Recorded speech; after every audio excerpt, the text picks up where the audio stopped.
Up to speed in as far as what is happening at the voter registration station where you are. All right, good morning and welcome to Port Elizabeth. We are crossing to you from an area called Shukushukuma in Motherwell. We are in one of the registration stations here where we've seen quite a number of people coming in to check if they're still registered. It's mostly elderly people that are coming in to verify if they are still registered in this very same area. What I can tell you though is that across the province we have about 4,791 stations, and this is an increase compared to the 2016 local government elections, where we had this is about a 91 voting stations increase. Also, about 3.2 million people are currently registered in the Eastern Cape.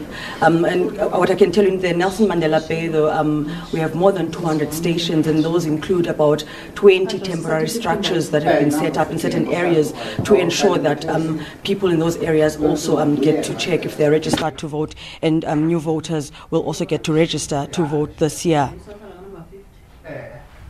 All right, Olwethu, we've heard some reports that some communities in the Eastern Cape are going to be chasing away some IEC staff because of issues of service delivery.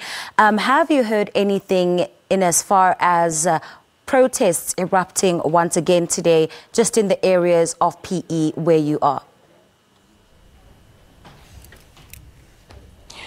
In PE, we don't have any areas that are problematic. But however, speaking to the electoral office, provincial electoral officer earlier this week, she did assure us that they are working closely with the SABC to ensure that those areas in the province that are considered as hotspots have police visibility.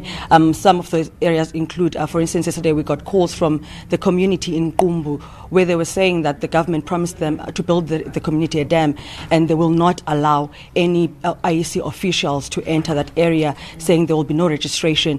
And another area that has been a hotspot, it's the area of Amahlati municipality, Starterheim, where the residents were saying there will be a total shutdown this weekend.